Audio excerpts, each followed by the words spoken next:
But the fact is that being, as I am, to inherit this estate after the death of your honored father, I could not satisfy myself without resolving to choose a wife from among his daughters, that the loss may be as little as possible when the melancholy event takes place, which, however, I have already said, may not be for several years. This has been my motive, my fair cousin, and I flatter myself it will not sink me in your favor. And now nothing remains but for me to assure you, in the most animated language of the violence of my affection, the fortune I am perfectly indifferent, I shall be uniformly silent.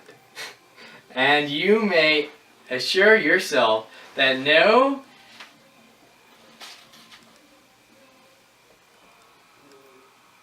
generous reproach shall ever pass my lips when we are married. That's ungracious. You are too hasty, sir. You forget that I have made no answer. Let me do it without further loss of time.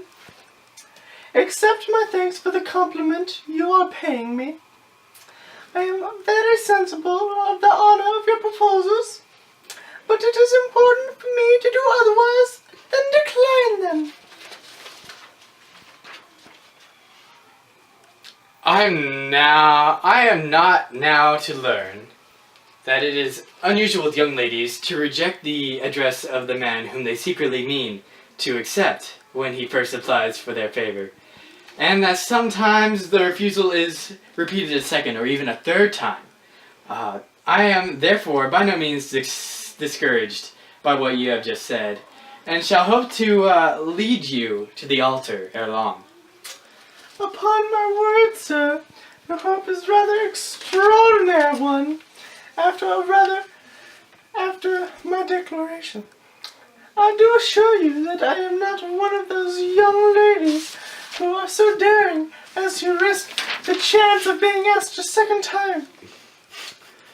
I am perfectly serious in my refusal.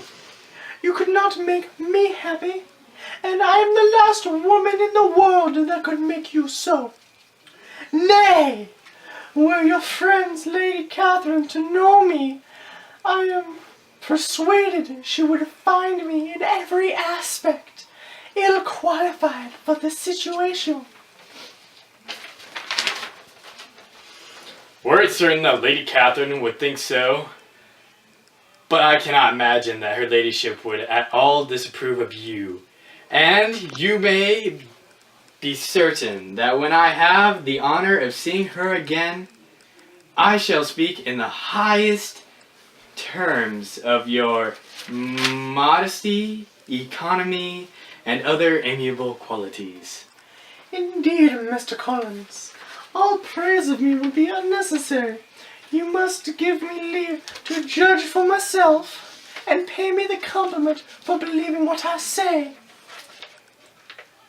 I wish you are very happy and very rich. By refusing your hand, I do all in my power to prevent you otherwise. In making me the offer, you must have satisfied the delicacy of your feelings with regards to my family, and may take Longbourn estate whenever it falls, without any self-reproach.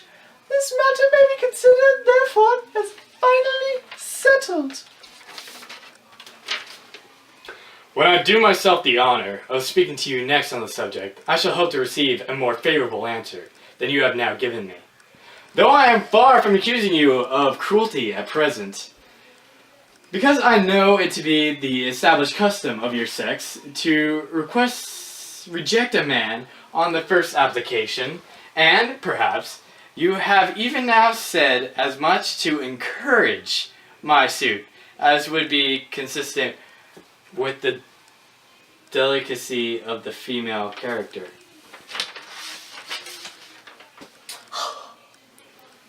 Really, Mr. Collins, you puzzle me exceedingly. If what I have hither said can appear to you in the form of encouragement, I know not how to express my refusal in such a way as to convince you of this being